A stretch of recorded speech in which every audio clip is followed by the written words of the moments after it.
मेरा सवाल है मनोज भारती से कि मनोज भारती, आप सर्विस में रहते हुए, भारत सरकार के सर्विस में रहते हुए कितने दलित बस्तियों में गए, कितने दलित महिलाओं से बात किया, दलित पुरुषों से बात किया, दलित बच्चों से बात किया कि क्या समस्या है आपकी। जब आप सर्विस में होते हैं तो आपको ऐसो आराम की जिंदगी चाहिए, समाज से कोई मतलब नहीं है, बाबा साहब से कोई मतलब नहीं है, पेरियार से कोई मतलब नहीं है, ललन सिंह यादव से कोई मतलब नहीं है, ज्योतिबा फूले से कोई मतलब नहीं है, माता सावित्रीबाई फूले से कोई मतलब नहीं है। जैसे ही आपका सर्विस का कार्यकाल खत्म होता है तो आपको दलित याद आ जाता है। क्यों? क्योंकि आपको दलित की राजनीति करना है, बिहार में दलित वोट लेना है। दलित नेता या दलित समाज के लोग हैं यह भी आरोप लगा रहे हैं प्रशांत किशोर पे कि वहीं गांधी जी की तो बात करते हैं, बाबा साहब की क्यों नहीं बात करते। कहीं भी उनके सभा में देखिए तो कभी भी बाबा साहब के बारे में एक वर्ड भी, एक मुंह से चू तक भी नहीं निकलती है। देखिए, प्रशांत किशोर जो है बाबा साहब के धुर विरोधी हैं, वो आरक्षण विरोधी हैं, वो सबसे बड़ा सामंतवादी हैं। सामंतवादी हम इसलिए कह रहे हैं कि मनोज भारती दलित थे, कल मंच पे गए, जूता चप्पल उतार के गए। तमाम नेता और कार्यकर्ता जितना भी था मंच पे सब जूता चप्पल उतार के था, सिर्फ प्रशांत किशोर जूता पहने हुए थे। इससे बड़ा सामंतवाद का कोई उदाहरण नहीं हो सकता है। तो दलित आप प्रदेश अध्यक्ष बनाए हैं मनोज भारती को, आप दलित प्रदेश अध्यक्ष के घर में खाना खाकर दिखाएं तो हम जानेंगे कि आप बिल्कुल सामंतवादी नहीं है। क्यों? वो प्रशांत किशोर जो हैं मनोज भारती के यहाँ खाना नहीं खाएंगे। खाना तो बराबर नेता खा लेते हैं, थाली अलग से मंगाया जाता है, खाना जो रेस्टोरेंट से मंगा लेता है खाना खा लेते हैं। खाना खाए नहीं करेंगे उनके घर में, क्या प्रशांत किशोर ब्राह्मण जाति से हैं और मनोज भारती दलित है, अछूत है। अछूत के घर में कैसे खाना खा लेंगे? वो अशुद्ध हो जाएंगे। न बिहार को रोजगार चाहिए, न बिहार को नौकरी चाहिए, न बिहारी होने पे गर्व चाहिए, यही कहना चाह रहे हैं प्रशांत किशोर। तो इन्हीं सब मुद्दों को लेकर के जो है लोगों के बीच जा रहे हैं। बिहारी होने पे गर्व सबको है, चाहे वो बिहार में रहे, चाहे बंगाल में रहे, तमिलनाडु में। खा जा रहा है बाहर में लोग, गाली का सुन जा रहा है बिहार के लोग। अगर भाजपा की तरफ हम लोग जाते हैं, जब कभी भी रिपोर्टिंग कर रहे हैं तो भाजपा जो है कांग्रेस का बी टीम बताती है, और कांग्रेस आरजेडी से पूछते हैं तो भाजपा की बी टीम बताती है। स्पष्ट नहीं हो पा रहा है कि सही में बी टीम है या खुद के दम पे चुनाव लड़ रहे हैं।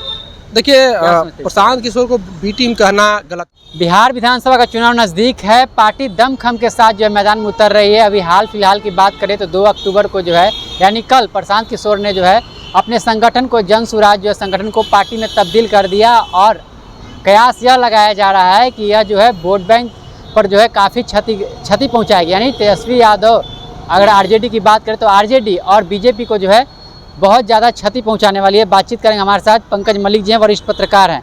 क्या कहिएगा पंकज, जिस तरह से लोग कयास लगा रहे हैं कि बहुत बड़ा क्षति पहुँचाने वाले हैं आरजेडी और बीजेपी वाले को।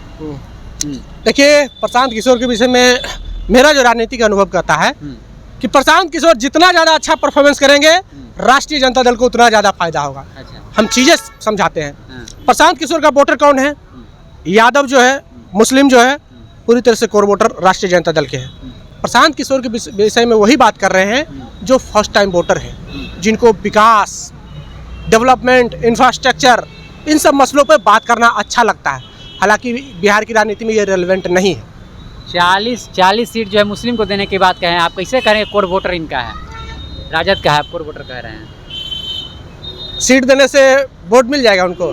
क्या है, आरजेडी एक तरफ किन्हीं को सीट नहीं दे रही है, वहाँ पे प्रशांत किशोर बुला कर 40 लोगों को 40 विधायक बना रहे हैं। देखिए, प्रशांत तो किसके तरफ मुसलमान जाएंगे? समझाते हैं आपको क्या है। प्रशांत किशोर को वोट कौन देगा? जो पहली बार वोट देने जा रहा होगा, जो पहली बार 18 साल का हुआ हो और उनको पहली बार वोट करना है। तो नौजवान जो रहता है उसके दिमाग में रहता है कि नहीं, डेवलपमेंट, बिहार की विकास, शराबबंदी पर जो जिस तरह से प्रशांत किशोर बोल रहे हैं, ये सब सुनने में अच्छा लगता है, तो वो वोट करेंगे। पहला तो वोट वो राष्ट्रीय जनता दल से भी नाराज है, जनता दल यू से भी नाराज है और भारतीय जनता पार्टी से भी नाराज है। दूसरा जो वोटर होगा, सेकेंड वोटर प्रशांत किशोर का, वो राष्ट्रीय जनता दल से एकदम नफरत करता होगा और जनता दल यू और भारतीय जनता पार्टी को मजबूरी में वोट करता होगा। 20 साल से लगभग एनडीए की सरकार है, उस एनडीए की सरकार को देख देख के वो वोटर का दिमाग पक गया होगा कि अरे यार एक ही चीज़ को हम वोटर दे के, तो वो जो एनडीए का कोर वोटर है वो नाराज वोटर प्रशांत किशोर को वोट करेंगे। क्या कहना चाह रहे हैं कि बिहार को न बिहार को रोजगार चाहिए, न बिहार को नौकरी चाहिए, न बिहारी होने पे गर्व चाहिए, यही कहना चाह रहे हैं प्रशांत किशोर। तो इन्हीं सब मुद्दों को लेकर के जो है लोगों के बीच जा रहे हैं। बिहारी होने पे गर्व सबको है, चाहे वो बिहार में रहे, चाहे बंगाल में रहे, तमिलनाडु में। खा जा रहा है बाहर में लोग, गाली का सुन जा रहा है बिहार के लोग। बिहार का जो राजनीतिक परिदृश्य है, राजनीतिक ढांचा है, वो जाति के आधार पे होता है। और बिहार के 3 ऐसे नेता हैं, लालू प्रसाद यादव, नीतीश कुमार और रामविलास पासवान। ये 3 ऐसे धुरी हैं जो 2 एक साइड रहेंगे तो वो उनकी सरकार बनेगी। अगर नीतीश कुमार एनडीए के साथ रहेंगे तो एनडीए की सरकार बनेगी, अगर नीतीश कुमार राष्ट्रीय जनता दल के साथ रहेंगे तो राष्ट्रीय जनता दल की सरकार रहेगी, अगर राष्ट्रीय जनता दल भारतीय जनता पार्टी के साथ रहेगी तो राष्ट्रीय जनता दल की सरकार बनेगी, नीतीश कुमार का सुपड़ा साफ हो जाएगा, विपक्ष में चले जाएंगे।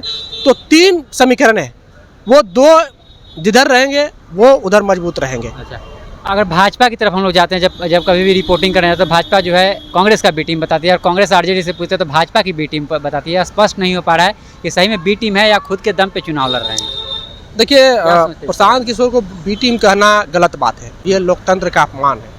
अब राजनीतिक फायदों से तो सब लोग यूज करते ही हैं सबको, जैसे चिराग पासवान को 2020 में भारतीय जनता पार्टी ने यूज किया, नीतीश कुमार को डैमेज पहुंचाया, तो हो सकता है प्रशांत किशोर को भी इसी नज़रिए से प्लांट किया गया होगा। कोई भी पार्टी प्लांट कर सकता है, राष्ट्रीय जनता दल भी प्लांट कर सकती है, भारतीय जनता पार्टी भी, जनता दल यू भी प्लांट कर सकती है अपने फायदे के लिए। तो ये कहना कि भारतीय जनता पार्टी की बी टीम है, जनता दल यू की बी टीम है या फिर राष्ट्रीय जनता दल की बी टीम है, अभी तक ये जस्टिफाई नहीं हो पाया है, क्लियर नहीं हो पाया कि प्रशांत किशोर किसके बी टीम है। प्रशांत किशोर का बिहार में कैरियर है 2025 में? बिल्कुल नहीं। प्रशांत किशोर के लिए राजनीति करने के लिए बिहार में स्पेस है ही नहीं। क्यों नहीं है? क्योंकि वो लालू को भी गरिया रहे हैं, नीतीश को भी गरिया रहे हैं और रामविलास पासवान को भी गरिया रहे हैं। गाली कहाँ दे रहे हैं? वो तो कह रहे हैं कि हमको डेवलपमेंट चाहिए, बिहार में डेवलपमेंट की बात कर रहे हैं। उनके कार्यकाल पर सवाल खड़ा करना, लालू प्रसाद यादव के साथ कार्यकाल पर सवाल खड़ा करना, नीतीश कुमार के कार्यकाल पर सवाल खड़ा करना, चिराग पासवान के पिता के कार्यकाल पे सवाल खड़ा करना, ये तो उनके गाली है। ये सब एजेंडों को लेकर के ना चुनाव में उतरेंगे, क्या एजेंडा रहेगा? आखिर उनसे अच्छा अगर बेहतर कर पाएंगे तभी तो वो चुनाव में उतरेंगे। तो अपना एजेंडा लेते हैं ना कि हम काम करेंगे। आप दूसरों को गाली क्यों दे रहे हैं? आप तेजस्वी यादव को कह रहे हैं नौमी फेल है, नीतीश कुमार को कह रहे हैं थके हुए मुख्यमंत्री हैं, लालू प्रसाद यादव को कह रहे हैं कि चारा चोर है, घोटाला किया, चारा चोर है। तब जनता पागल है, बिहार की जनता। बिहार की जनता को आप गाली दे रहे हैं। डेवलपमेंट की भी तो बात कर रहे हैं ना, डेवलपमेंट की भी बात कर रहे हैं कि नहीं बिहार। तो अपनी डेवलपमेंट की बात करें, अपनी खासियत की बात करें, सिर्फ कि हम क्या करेंगे। आप दूसरे को गाली क्यों देते हैं? नीतीश कुमार को गरियाइएगा, चिराग पासवान के पिता को भी गरियाइएगा, लालू प्रसाद यादव को गरियाइएगा, तो आपको वोट देगा कौन? न ही मुस्लिम देगा, न ही दलित देगा, न ही यादव देगा, न ही कुर्मी कुशवाहा देगा, तो आपको वोट देगा कौन बिहार में? कहते हैं कि मेरे पार्टी में सब लोग इंटेलेक्चुअल हैं, जो सर्विस कर रहे हैं, जहाँ पे क्या कमियां हैं सब लोग जानते हैं कि कहाँ पे क्या कमी है, उस सबको सुधार किया जाएगा। उनकी बस की बात नहीं है। प्रशांत किशोर को बोलिए कि किसी और के भेजे, उनके बस की बात नहीं है। प्रशांत किशोर की बस की बात नहीं है, प्रशांत किशोर की बस की बात बिल्कुल नहीं है। अच्छा पंकज मलिक जी, आप भी दलित समाज से आते हैं, ठीक है? दलित समाज का जो चेहरा सामने आ रहा है, प्रशांत किशोर ने यहाँ पर पार्टी का जो है प्रदेश अध्यक्ष जो है मनोज भारती जी को बना दिया, क्या कहिएगा इससे? प्रशांत किशोर दलित है, पहले तो प्रशांत किशोर को नहीं बोल रहे हैं। अच्छा, मनोज भारती, उनके जो नेता है मनोज भारती दलित हैं। क्या आप कल से पहले मनोज भारती का नाम सुने थे?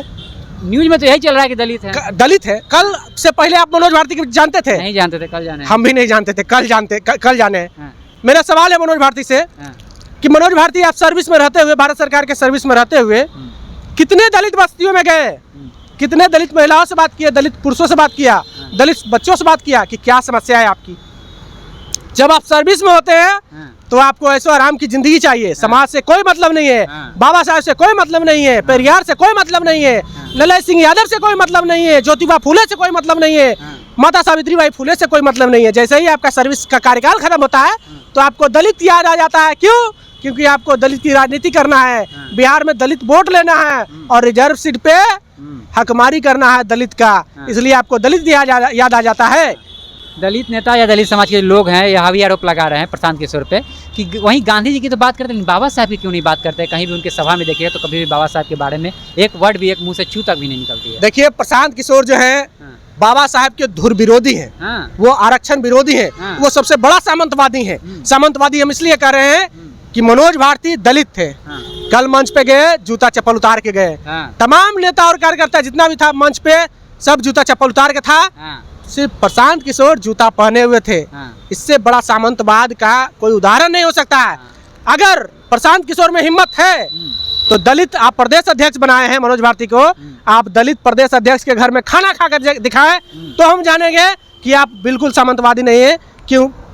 वो प्रशांत किशोर जो हैं मनोज भारती के यहाँ खाना नहीं खाएंगे। खाना तो बराबर नेता खा लेते हैं, थाली अलग से मंगाया जाता है, खाना जो रेस्टोरेंट से मंगा लेता है खाना खा लेते हैं। खाना खाए नहीं करेंगे उनके घर में, क्या प्रशांत किशोर ब्राह्मण जाति से हैं, हाँ। और मनोज भारती दलित है, अछूत है, हाँ। अछूत के घर में कैसे खाना खा लेंगे? हाँ। वो अशुद्ध हो जाएंगे। हाँ। प्रशांत किशोर के मनोज भारती हैं, हाँ। वो कोई श्लोक सुन सकते हैं क्या? कोई गीता का पाठ सुन सकते हैं क्या? तुरंत प्रशांत किशोर जो है शीशा पिला करके उनके कान में डाल देंगे। अभी भी ये सब चलता है। तो हाँ। प्रशांत किशोर बोल दिए जातिवाद का भी सामना करना पड़ेगा। वो तो अच्छे खासे पढ़ लिख गए हैं, सर्विस मैन है, सर्विस से रिटायर कर गए हैं, अब तो जो है अब चुनाव लड़ रहे हैं, अब इसमें भी जातिवाद होगा। तो ये कहते हैं कि हम अच्छे खासे पढ़ लिख गए हैं, हाँ। हम दलित नहीं हैं, हाँ। हम सामान्य सीट पे चुनाव लड़ेंगे। हाँ। दलित कार्ड काहे खेल रहे हैं? दलित है तब ना खेल रहे हैं, और दलित अछूत होता है। तो प्रशांत किशोर कैसे उनके घर में खाना खा लेंगे?